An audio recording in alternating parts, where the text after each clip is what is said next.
안녕하세요. 짤막한 강좌 한정희 강사입니다. 이번 강좌는 자주 사용되는 이런 제목 상자나 다양한 표 형태를 상용구라고 하는 기능으로 내 컴퓨터에 등록을 해 두었다가 새로운 문서를 작성할 때 재사용할 수 있게끔 하는 기능을 소개하려고 합니다. 상용구는 방금 설명드린 것처럼 표나 그림, 글상자 같은 개체뿐만 아니라 문서에 긴 문장, 반복적으로 입력되는 긴 문장을 상용구로 등록을 해 두었다가도 필요할 때마다 얼마든지 재사용을 할 수가 있습니다. 그러면 먼저 이 제목 상자, 현재 문서에 만들어져 있는 이런 제목 상자 형태를 다음 문서 작성할 때에도 제목 상자로 작성할 일이 자주 있다라고 한다면 상용구로 등록을 해 두는 방법도 좋은 방법입니다. 자, 그러면 상용구를 등록하기 위해 표를 선택하겠습니다. 이때 주의해야 될 점은 표 안에 커서를 두게 되면 커서가 있는 위치에 단어가 상용구로 등록이 되어 버리게 됩니다. 그래서 개체를 선택할 때는 개체 테두리를 선택해서 지금처럼 표나 글상자는 글자를 입력할 수 있는 그런 이제 기능이죠. 그래서 그 안에 커서를 두는 게 아니고 지금처럼 이렇게 표가 선택되도록 하는 겁니다. 자, 이 상태에서 상용구로 등록하는 단축키는 Alt와 I입니다. Alt I를 누르면 지금처럼 본문 상용구 등록이라고 하는 상자가 뜨죠. 이때 준말만 입력하고 설정을 누르면 됩니다. 여기서 준말은 제목 상자라고 입력을 기억하기 쉽게 간단하게 주겠습니다.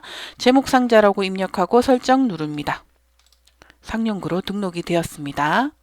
그러면 새 문서를 열겠습니다. 단축키 Alt N을 눌러도 좋고요. 파일 메뉴에 새 문서 눌러도 되죠. 이렇게 새 문서를 하나 엽니다. 기존 문서와 동일한 용지 여백을 설정을 해두고 사용하는 것이 맞겠죠. 저는 얼른 여기에서 여백 설정을 하겠습니다. 자, 이렇게 여백 설정을 하고 제목 상자 지금 상용구 기능으로 등록해둔 제목 상자를 불러와야겠죠.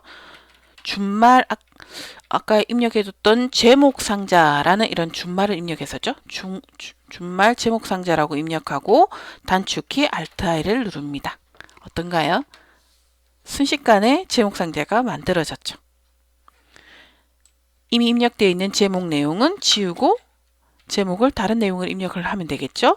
글자 모양, 크기, 서식 등이 자동으로 설정되어 있기 때문에 제목 내용만 입력을 하면 됩니다. 너무 간단하죠?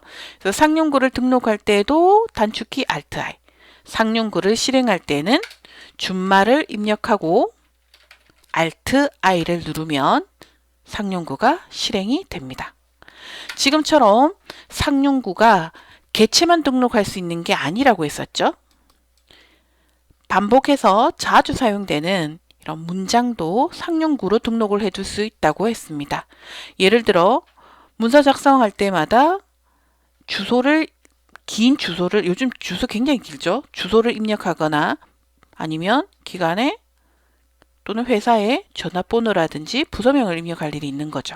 그런 경우도 상용구로 등록을 해두면 문서 작성할 때마다 매번 입력할 필요가 없습니다.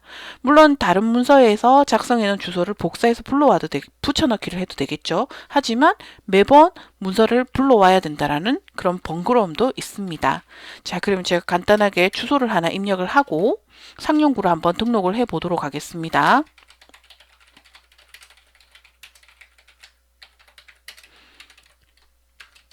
어떤가요? 이렇게 주소가 기니까 매번 작성한다라는 것 자체가 굉장히 힘들겠죠, 그죠?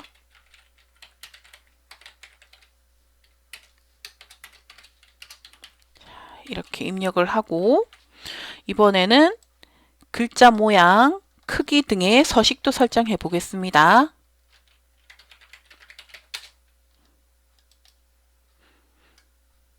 오른쪽 정렬까지 해볼까요? 자, 그러면 이제 주소는 입력을 했죠. 이렇게 입력되어 있는 주소를 다음번에 새 문서에서 재사용을 할 수 있도록 상용구로 등록을 해 보겠습니다. 주소의 블럭 지정하고 상용구 단축키 Alt I라고 했죠. Alt I를 입력합니다. 자, 그럼 지금처럼 상용구 등록이라는 상자가 뜨고 준말에 주소라고 간단히 입력을 하겠습니다. 주소라고 입력하고 여기에 글자 속성 유지와 글자 속성 유지하지 않음이라고 하는 것이 있는데요. 글자 속성을 유지하게 되면 좀 전에 글자 모양과 오른쪽 정렬을 했었죠. 이 서식까지도 상용구가 기억을 하게 되는 겁니다. 자, 그리고 등록 버튼을 누릅니다. 자, 그러면 다음번 새 문서에서 예를 들어 주소를 입력을 하려고 하는 거죠. 그러면 준말 주소라고 입력을 하고 상용구를 실행할 때도 단축키 Alt-I를 쓴다고 했었죠. Alt-I를 입력합니다. 어떤가요? 오른쪽 정렬의 글자 모양, 주소 내용까지가 완벽하게 이렇게 입력이 되는 걸 확인할 수 있습니다. 상용구 굉장히 편리하죠?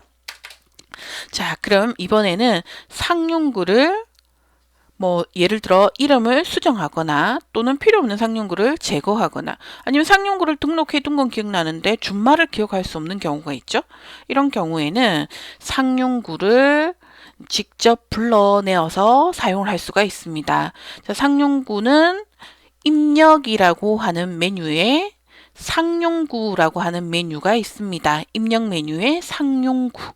입력 메뉴에 상용구를 누르겠습니다. 그랬더니 여기 상용구에 상용구 내용이라는 메뉴가 있죠. 상용구 내용 메뉴를 선택합니다. 본문 상용구와 글자 상용구가 있는데요. 본문 상용구가 방금 우리가 등록해뒀던 개체나 주소가 등록되는 상용구가 되는 겁니다. 자, 본문 상용구를 선택해보니 기존에 등록해뒀던 상용구들이 보입니다. 좀 전에 주소라는 상용구와 제목상자라는 상용구를 이렇게 등록을 했었죠. 여기에서 아래쪽에 보면 예를 들어 제가 제목상자를 선택하고 여기에 있는 제거 버튼을 누르게 되면 상용구를 제거할 수가 있습니다. 그리고 참고로 편집 버튼을 누르게 되면은 상용구의 준말을 수정할 수 있는 거지 제목상자의 모양을 변경한다거나 할 수는 없다라는 거죠. 마찬가지로 개체라서 그런 건 아니고요. 문장으로 등록해둔 상용구 주소 같은 경우에도 삭제할 때는 여기 삭제 버튼 누르면 되고요. 편집 버튼을 눌러서 지금처럼 상용구를 편집할 수 있는데 이때 설명에 있는 이 주소를 수정한다고 해서 실제 상용구의 주소, 즉 본말이라고 하거든요. 본말이 수정되는 게 아니라는 거죠. 준말만 수정을 할 수 있고요. 설명은 말 그대로 설명이지 본말은 수정을 할 수가 없는 겁니다. 그래서 주소를 수정하고 싶다라고 한다면 어쩔 수 없이 상용구를 제거하고 다시 상용구를 등록을 해야 되는 겁니다. 자, 그리고 나서 빠져나오면 되겠죠. 넣기를 누르거나 빠져나오면 되겠죠. 자, 이번 강좌에서 상용구에 대한 설명을 드렸는데요. 사용하지 않았을 때는 몰랐는데 사용을 하니까 이 편리한 기능이 굉장히 매력적이더라고요. 사용을 안 할 수 없는 거죠. 그래서 필요하신 분께 이 강좌가 도움이 되었으면 좋겠고요. 상용구 강좌는 마치겠습니다.